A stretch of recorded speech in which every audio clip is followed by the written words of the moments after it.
నెల్లూరు జిల్లా బుచ్చిరెడ్డిపాలెం మండలంలోని పలు చర్చిలలో గుడ్ ఫ్రైడేను క్రైస్తవులు భక్తి శ్రద్దలతో జరుపుకున్నారు. క్రైస్తవులు క్రీస్తు మరణాన్ని స్మరించుకుంటూ 40 రోజులుగా అనేక మంది చేస్తున్న ఉపవాస దీక్షలు గురువారంతో ముగిశాయి. శుక్రవారం ఉదయం 10 గంటల నుంచి సాయంత్రం 3 గంటల వరకు వవ్వేరులోని బేతెస్తా తెలుగు బాప్టిస్టు చర్చిలో క్రీస్తు మరణాన్ని గుర్తు చేసుకుంటూ చర్చిలో ప్రార్థనలతో గంటలు మోగించారు. ఈ సందర్భంగా దైవనుజులు భాస్కర్ మాట్లాడుతూ మానవాళి కోసం యేసు ప్రభు చేసిన కృషి త్యాగాలను క్రైస్తవ సోదరులకు వివరించారు. క్రీస్తు శిలువలో పలికిన 7 మాటలు క్రైస్తవ మార్గంలో నడుస్తున్న వారికి ఎన్నో ఆధ్యాత్మిక సత్యాలను నేర్పిస్తాయని సంఘంలోని సువార్థికులు వివరించారు. ప్రతి ఒక్కరూ సత్య మార్గాన్ని అలవర్చుకోవాలన్నారు. తల్లిదండ్రుల పట్ల బాధ్యతగా వ్యవహరించాలని సూచించారు. మనిషి చనిపోయేంత వరకు యేసు ప్రభువు బోధనలను స్మరించుకుంటూ సమాజానికి ప్రజలకు ఎలా ఉపయోగకరంగా ఉండాలో తెలిపారు.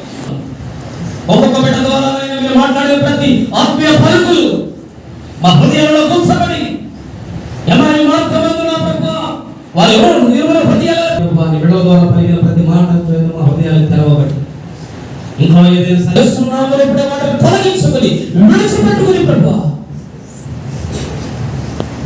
భూమి మీద మేము బ్రతికి ఉన్నంత వరకు మీకు సాక్షులమై ప్రభువా వారసులమై జీవ మార్గంలో కుడి ఎడమలకు తొలగిపోకుండా అపరాధికి అవకాశం ఇవ్వకుండా ప్రభువా తండ్రి తిరుగుమల పాపమనే ఆసక్తులే కాడికి దిగబడనియకుండా నా మట్టుకైతే పడుకోవడానికి క్రీస్తు అని భవభక్తుల సాక్ష్యముతో ఏకీభవించి